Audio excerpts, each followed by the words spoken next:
ఒక audio release అయింది. ఆ ఆడియోకు నాకు సంబంధం లేదు. ఆడియోలో మాట్లాడుతున్న వ్యక్తులు ఎవరో కూడా తెలియదు.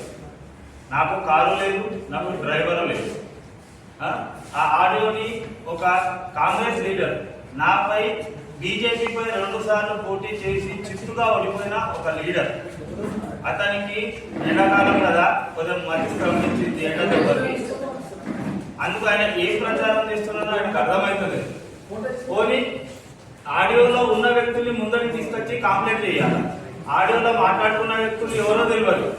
నాపై కంప్లైంట్ ఇచ్చింది గడ్డ ప్రసాద్ అనే వ్యక్తి వేరే. ఈ మీడియా ముందుకు వచ్చి తప్పుడు ప్రచారం చేస్తున్నది ఇంకో వ్యక్తి.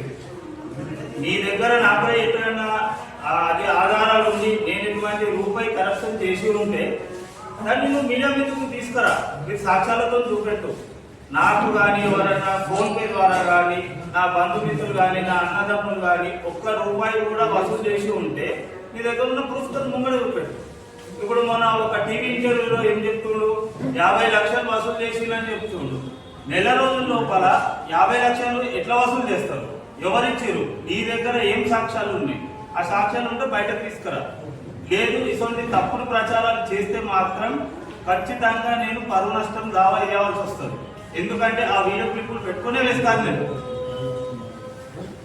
ముఖ్య విషయం ఏంటంటే నేను ఫిబ్రవరి 28వ తారీఖు రోజు కలెక్టర్ గారికి కమిషనర్ గారికి ఒక లెటర్ ఇవ్వడం జరిగింది. అది ఎందుకు అని అంటే, ఒక బిల్డరు రోడ్ పైకి వచ్చి ర్యాంప్ 20 ఫీట్ల రోడ్లో 8 ఫీట్లు ర్యాంప్ వేసిండు, ఇది ఎంతవరకు కరెక్ట్ అని చెప్పి నేను ఇచ్చినాను.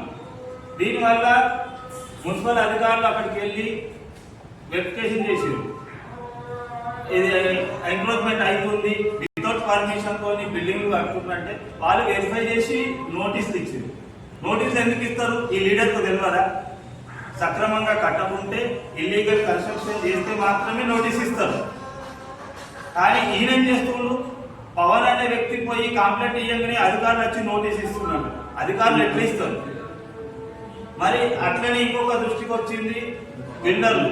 దీంట్లో మాజీ కార్పొరేటర్ సదానంద్ మరియు Jillala Ramesh RR real estate president అయిన రమేష్ గారు ఇక్కడ వాటర్ ప్యూరిఫై అనే స్థలం ఉంది. ఆ పిల్లోడికి ఇంకా 2 సంవత్సరాలు లీజ్కు టైం ఉండగా అతన్ని ఎలగొట్టి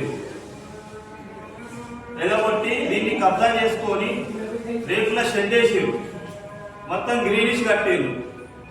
దీన్ని కబ్జా చేయాలని చూస్తున్నారని గల్లీ ప్రజలందరూ నాకు చెప్పారు. ఎందుకంటే నేను స్థానిక కార్పొరేటర్ కాబట్టి నా దృష్టికి తీసుకొచ్చారు. దీని మీద నేను చర్య ఎట్లా తీసుకోవాలి అది